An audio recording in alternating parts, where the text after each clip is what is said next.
Vamos estar dando continuidade à série de exposições no livro de Neemias. E dessa vez no capítulo 6. Neemias, capítulo 6.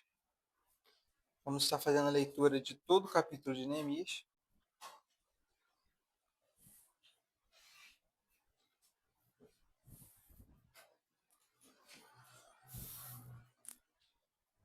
E logo em seguida vamos estar expondo o texto.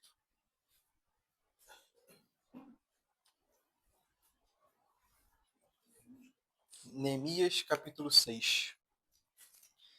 Versos de 1 a 18. Vamos ficar de pé, meus irmãos? Tendo ouvido Sambalate, Tobias, Gesem, o arábio, e o resto de nossos inimigos, que eu tinha edificado o muro, e que nele já não havia brecha nenhuma, ainda que até esse tempo não tinha posto as portas nos portais, Sambalate e Gesem mandaram dizer-me: Vem, encontremo-nos nas aldeias, no vale de Ono. Porém, intentavam fazer-me mal. Envie-lhes mensageiros a dizer: Estou fazendo grande obra, de modo que não poderei descer. Por que cessaria a obra, enquanto eu a deixasse e fosse ter convosco? 4 vezes me enviaram o mesmo pedido. Eu, porém, lhes dei sempre a mesma resposta. Então Sambalate me enviou pela 5ª vez o seu moço, o qual trazia na mão uma carta aberta, de teor seguinte: Entre a gente se ouviu, e Gesem diz que tu e os judeus intentaram revoltar-nos. Por isso, reedificas o muro, e segundo se diz, queres ser o rei deles. E puseste profetas para falarem a teu respeito em Jerusalém, dizendo: Este é o rei em Judá. Ora, o rei ouvirá isso, segundo essas palavras. Vem, pois, agora, e consultemos juntamente. Mandei dizer-lhe: De tudo o que dizes, coisa nenhuma sucedeu. Tudo, teu coração é o que inventas. Porque todos eles procuram atemorizar-nos, dizendo: As suas mãos largarão a obra, e não se efetuará. Agora, pois, ó Deus, fortalece as minhas mãos. Tendo eu ido à casa de Semaías, filho de Delaías, filho de Meetabel, que estava encerrado, disse ele: Vamos juntamente à casa de Deus, ao meio do templo, e fechemos as portas do templo, porque virão matar-te. Aliás, de noite virão matar-te. Porém eu disse: Homem, como eu fugiria? E quem há como eu que entre no templo para que viva? De maneira nenhuma entrarei. Então percebi que não era Deus quem o enviara. Tal profecia falou ele contra mim, porque Tobias e Sambalate subornaram. Para isto subornaram, para me atemorizar, e para que eu, assim, viesse a proceder e a pecar, para que tivesse motivo de me infamar e me vituperasse. Lembra-te, meu Deus, de Tobias e de Sambalate, no tocante a estas suas obras, e também da profetisa Noadia, e dos mais profetas que procuraram atemorizar-me. Acabou-se, pois, o muro aos 25 dias do mês de Elul, e 52 dias. Sucedeu que, ouvindo todos os nossos inimigos, temeram todos os gentios, nossos circunvizinhos, e decaíram muito no seu próprio conceito, porque reconheceram que por intervenção de nosso Deus é que fizemos esta obra. Também naqueles dias, alguns nobres de Judá escreveram muitas cartas que iam para Tobias. Cartas de Tobias vinham para eles, pois muitos em Judá lhes eram ajuramentados, porque era genro de Sacanias, filho de Ará. E seu filho Joanã se casara com a filha de Mesulão, filho de Berequias. Também das suas boas ações falavam na minha presença, e as minhas palavras levavam a ele. Tobias escrevia cartas para me atemorizar. É um texto não tão extenso, mas fala bastante sobre a adversidade que Neemias teve e o povo judeu teve na construção dos muros, né? Fala muito sobre a adversidade e os cristãos, né? Como cristãos, irmãos, nós seremos perseguidos. É o que já traz os primeiros 2 versos, né? O verso 2 vai citar os nomes de Sambalate, Tobias, Gesem e o Arábio, né? Que eram homens que desde o início da reconstrução estavam tentando contra Neemias. E se nós olharmos o capítulo 2, no verso 9, nós vamos ver esses mesmos nomes citados. Então foi aos governadores da além do Eufrates, e lhes entreguei as cartas do rei. Ora, o rei tinha enviado comigo oficiais do exército cavaleiros. Disto isto ficaram sabendo Sambalate, o Oronita, e Tobias, o servo amonita. E muito lhes desagradou que alguém viesse a procurar o bem dos filhos de Israel. Desde o início, quando eles souberam da notícia da reconstrução, eles já se irritaram, né? Eles foram os primeiros ali, e o nome deles é citado constantemente no livro, não só no capítulo 2. Eles, desde o início, tentaram contra Neemias e contra o povo, contra a reconstrução dos muros, né? É citado várias vezes os nomes deles. Nós podemos separar aqui essas tentativas dos inimigos em três partes, ou em três estratégias que eles usaram para acabar com essa obra, para impedir a obra de Deus. Prejudicar, amedrontar e enganar. São três estratégias que eles usam contra Neemias e contra o povo de Deus. A primeira é prejudicar, né? A primeira é tentar tirar Neemias dos muros e deixar ele desprotegido.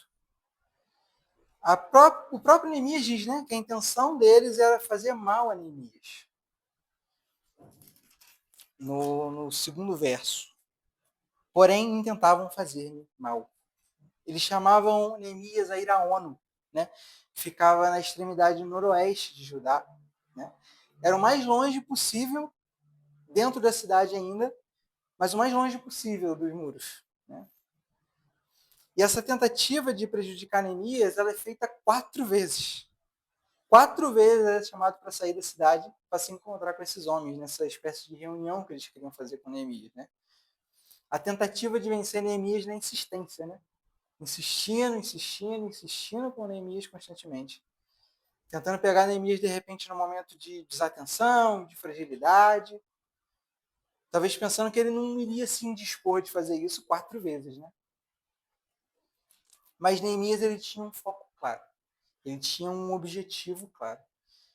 E com disciplina, ele não abriu mão dos propósitos que ele tinha ali. Da responsabilidade que ele tinha ali com o povo e com o propósito de Deus na reconstrução dos muros. E eu acredito que nós podemos trazer um grande paralelo aqui para a nossa vida, né?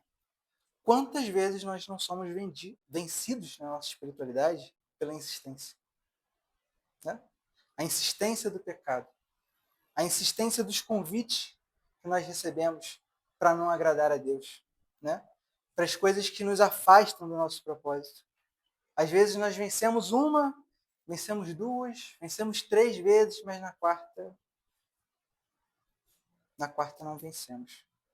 Às vezes passam 15 dias, 15 meses, 15 anos e nós caímos. E aquilo volta e nós somos vencidos. Nós temos o costume de esquecer as coisas, né? De achar que nós somos melhores, que a gente evolui com o tempo, né? De achar que a gente, por ter vencido aquilo alguma vez, a gente chega num nível que a gente não pode mais errar daquela forma, que a gente não pode mais aceitar aqueles convites, que a gente não pode mais participar daquela mesa. Mas se nós não tomarmos os devidos cuidados de preparar o nosso coração, de se preparar nos propósitos de Deus, nós caímos. Tudo aquilo pode voltar a nos consumir. Todos os mesmos erros podem voltar a nos consumir. Nós não somos super-heróis. Na nossa constância de hoje, ela não é um passaporte para uma constância eterna na nossa vida aqui na Terra. Ela não nos garante uma constância amanhã.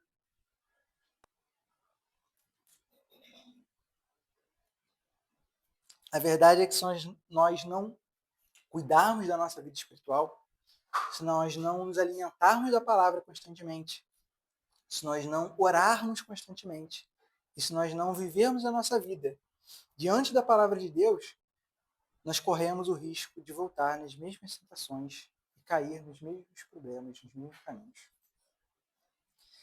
Mas o texto aqui ele não quer nos mostrar um exemplo ruim. Na verdade, o exemplo aqui é bom, é o exemplo de Neemias, né? Assim como esse homem, separado por Deus, nós podemos, de forma verdadeira, ser constante nos propósitos de Deus. O que o texto nos apresenta é o exemplo de um cristão que persevera, que está atento às batalhas espirituais. Nós, muitas vezes, ignoramos o mundo espiritual, né? O cristianismo brasileiro ele vive de extremos. Ou ele acha que tudo é espiritual, né? Ou quando, às vezes, uma pessoa dorme toda torta e ela acorda com dor nas costas, é culpa do diabo, né? Ou ela vive o oposto, onde ela acha que nada, nada é espiritual também, né? Onde ela acha que ela não precisa viver uma vida constante de oração e palavra para viver com Deus. Não, precisa também. Nós não podemos viver nesse extremo, né? O mundo, ele não quer você cumprir os propósitos de Deus. Não quer. Quando você faz o certo, quando você busca a palavra de Deus, quando você ora constantemente, quando você busca as obras de Deus, você será perseguido. O cristão, ele precisa conviver com essa realidade. E ele precisa estar atento a isso. Porque essa tentativa de nos impedir de fazer o certo, ela não é feita só uma vez e ela não é feita só de uma forma. Né? Ela é constante, ela é repetitiva, ela é incômoda, ela nos tenta, ela nos puxa, ela quer sempre a nossa desistência, quer sempre nos puxar para baixo. E a nossa ação, ela deve ser sempre como a de Neemias, a de atenção, a de prioridade aos propósitos de Deus, como no verso 3. Enviei-lhes mensageiros a dizer, estou fazendo grande obra, de modo que não poderei descer. Prioridade. Prioridade à palavra de Deus. Atenção. Ele sabia que aqueles homens queriam fazer mal a ele, porque ele estava atento aos propósitos de Deus. Atento ao que ele precisava fazer, que ele não poderia sair dali por qualquer motivo. Ele estava fazendo algo importante. Algo que não poderia demandar outra coisa que tivesse mais atenção dele.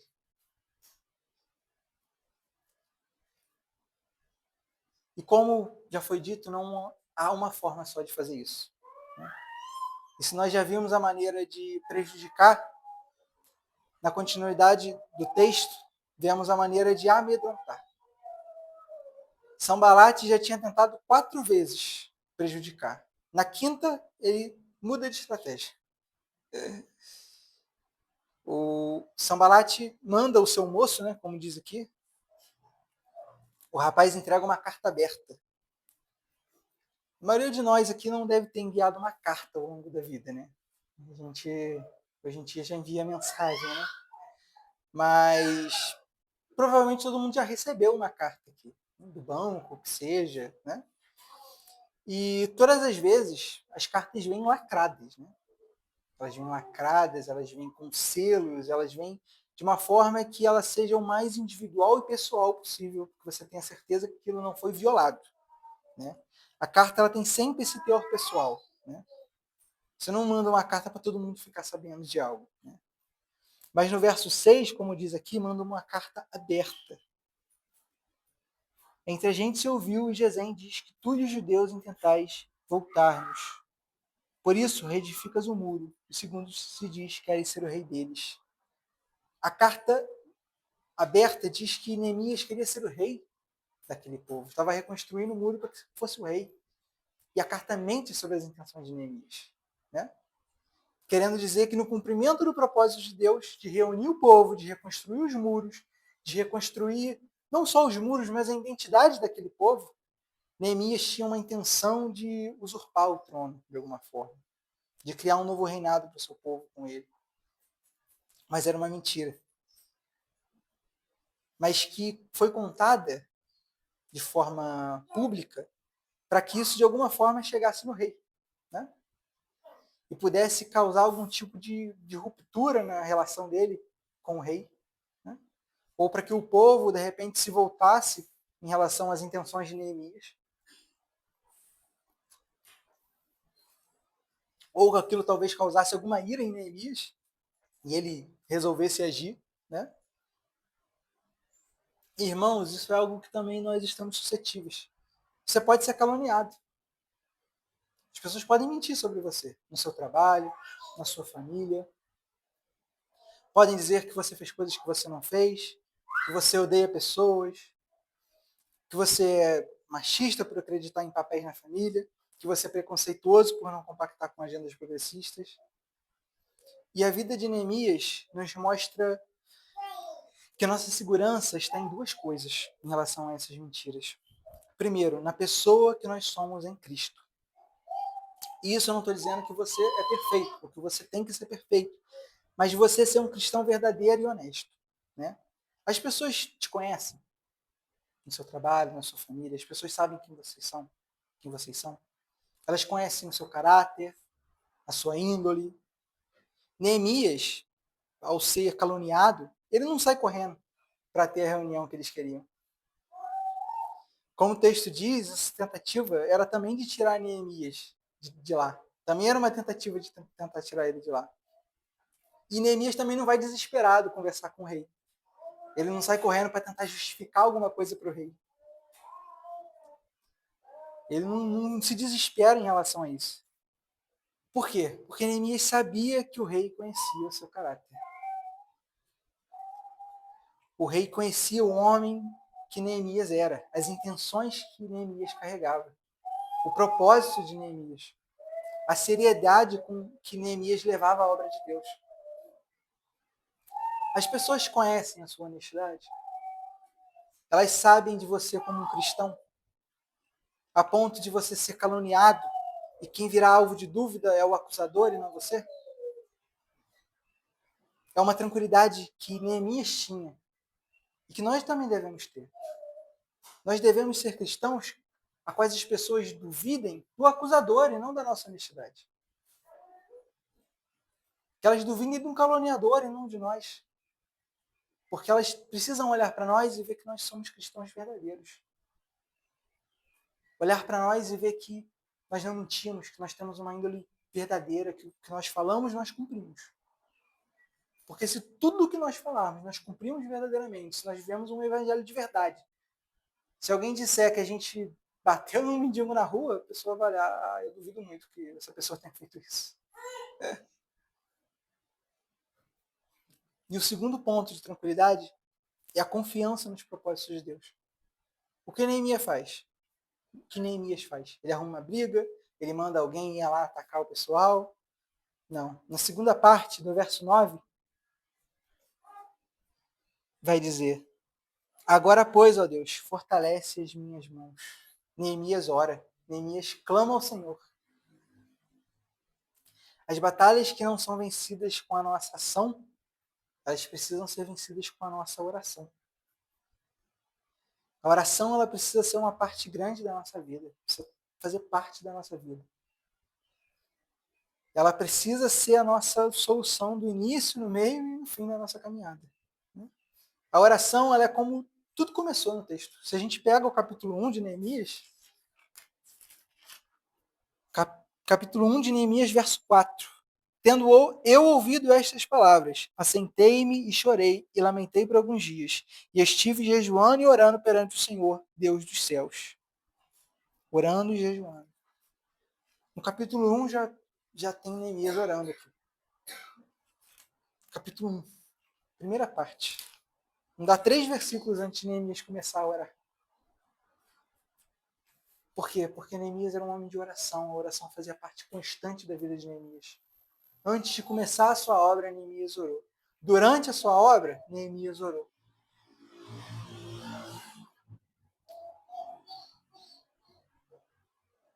A oração precisa fazer parte da nossa vida, confiando nos propósitos de Deus, para que aquilo que a gente não possa fazer com as nossas próprias mãos, Deus cuide, Deus faça. Há coisas que realmente não poderemos fazer, mas Deus poderá. Há cuidados que nós não poderemos ter, mas que Deus pode.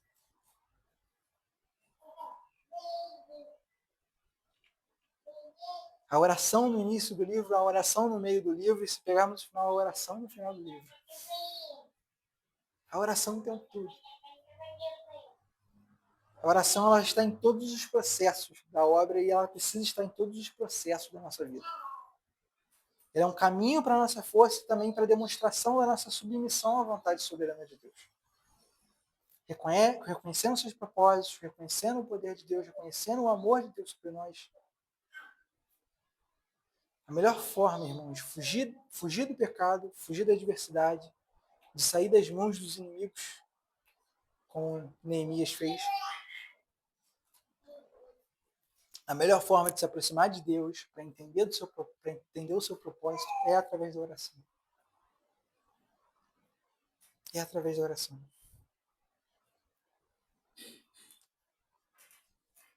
Mas ainda há outras formas de sermos atingidos, né? Como Neemias poderia ter sido aqui. Na continuidade do texto, versos 10 a 14. Tendo eu e da casa de Semaías, filho de Delaías, filho de Meetabel, que estava encerrado. Disse ele, vamos juntamente à casa de Deus, ao meio do templo, e fechemos as portas do templo, porque virão matar-te. Aliás, de noite virão matar-te. Porém eu disse, homem, como eu fugiria? E quem há como eu que entre no templo para que viva? De maneira nenhuma entrarei. Então percebi que não era Deus quem o enviara. Tal profecia falou ele contra mim, porque Tobias e Sambalat subornaram. Para isso subornaram, para me atemorizar, e para que eu assim viesse a proceder e a pecar, para que tivessem motivo de me infamar e me vituperassem. Lembra-te, meu Deus, de Tobias e de Sambalat, no tocante a estas obras, a estas suas obras, e também de sua profeta Noadia, e dos mais profetas que procuraram atemorizar.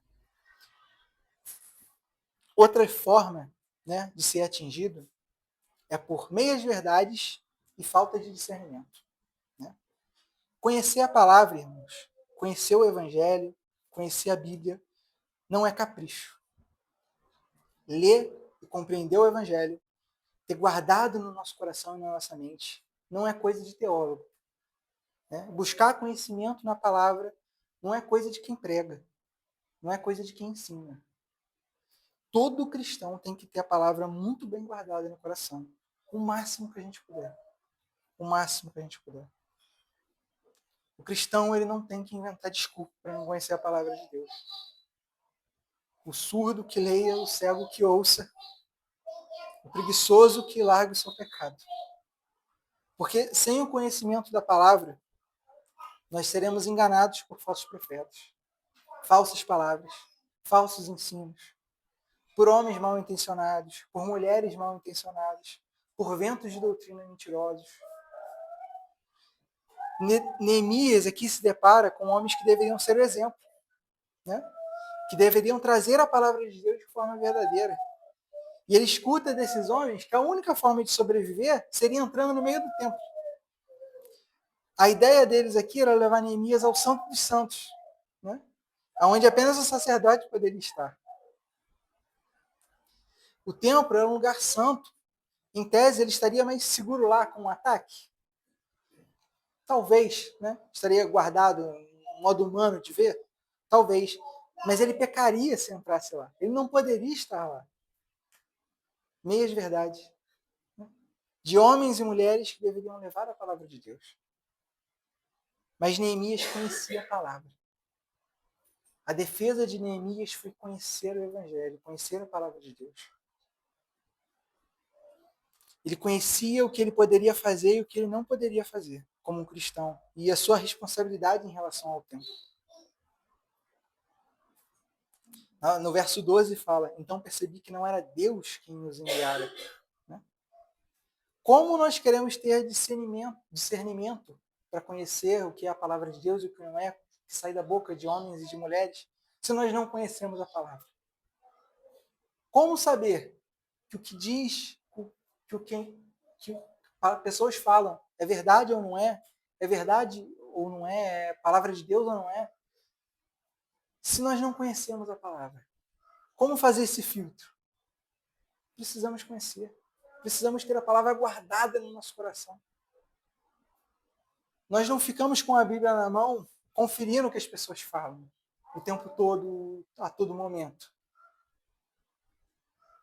Por isso precisamos ter guardado essas coisas no nosso coração. Por isso precisamos pensar nessas palavras de Deus o tempo todo. Como vamos analisar o que é bom e o que não é? Reter o que é bom e o que não é? Se não temos uma vida constante de busca, de conhecimento da palavra de Deus. Não é todo mundo que vai ter a oportunidade de fazer uma faculdade, de ter acesso aos melhores livros, de ter grandes conversas teológicas. Mas se tem algo que Deus nos deu através da reforma, é o acesso à palavra. Para não sermos enganados por mentiras. É o acesso da palavra e do conhecimento ao Evangelho que faz a gente não pagar indulgência até hoje.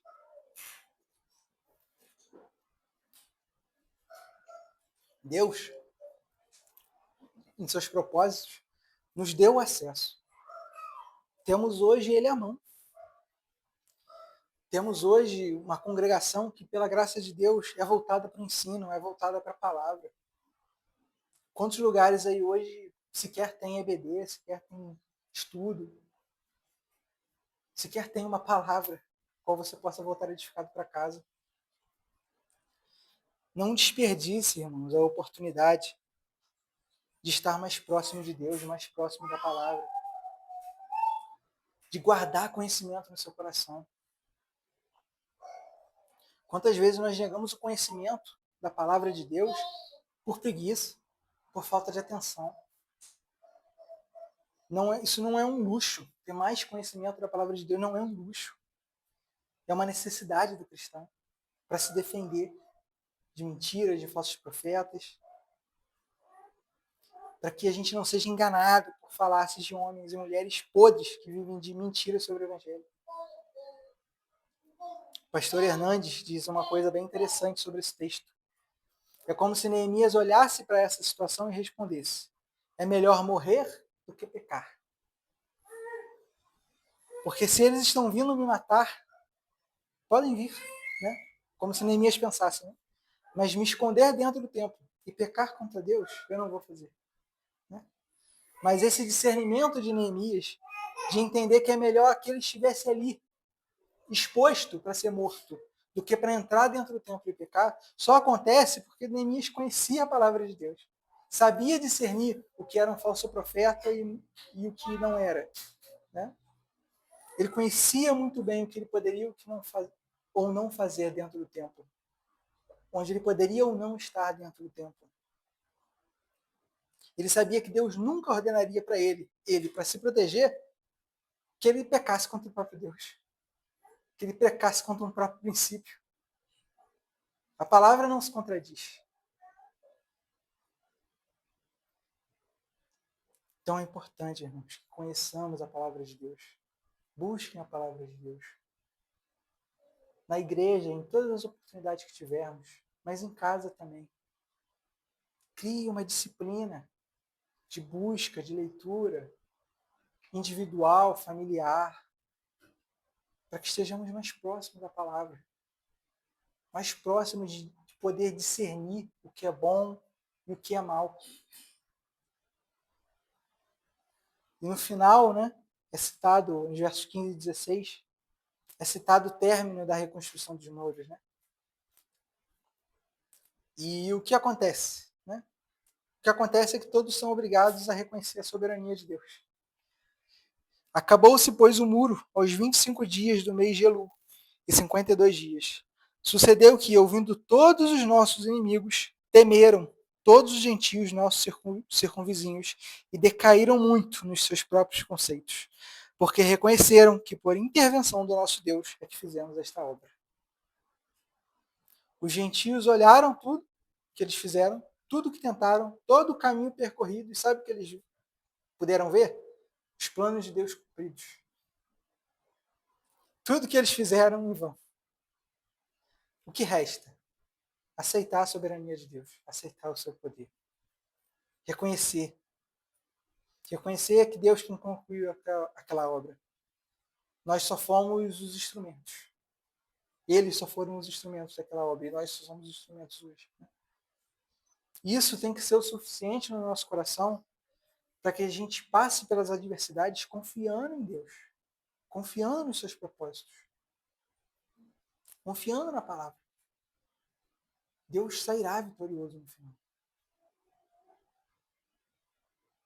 É claro que, como todo o contexto do texto, é bom a gente ter atenção, porque no final, né, no final do capítulo, temos a sensação de descanso, né, de dever cumprido, do fim das tentações, do fim do problema. Né? Só que no final do livro, né, um pouco depois disso, se passam alguns anos, Neemias é chamado de volta a ficar com o rei, E quando ele volta depois a se encontrar com o povo havia negociado um pedaço do templo. O povo havia negociado a câmara dentro da casa de Deus para Tobias, o inimigo. Né? Os levitas haviam deixado o lugar, porque não recebiam mais o sustento da parte do povo. Por quê? Porque o inimigo não desiste. É o ensino do livro, né? Principalmente do capítulo 6.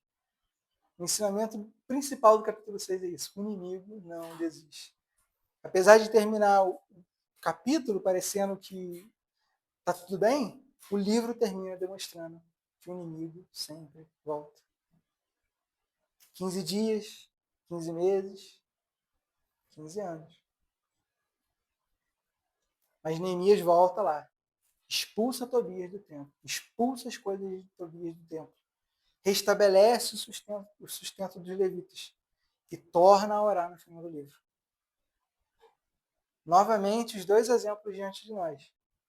O povo que foi vencido pelo tempo, pelas novas estratégias dos inimigos, e Neemias firme na palavra, sem espaço para negociar a integridade, sem espaço para negociar a palavra de Deus. Orando, orando, orando, como fez em todo o livro. E firme na palavra. Firme no que ele tinha de mais importante. Firme no conhecimento da palavra de Deus. Para saber que nada daquilo ali é negociável. Para saber que nada daquilo ali a gente pode trocar.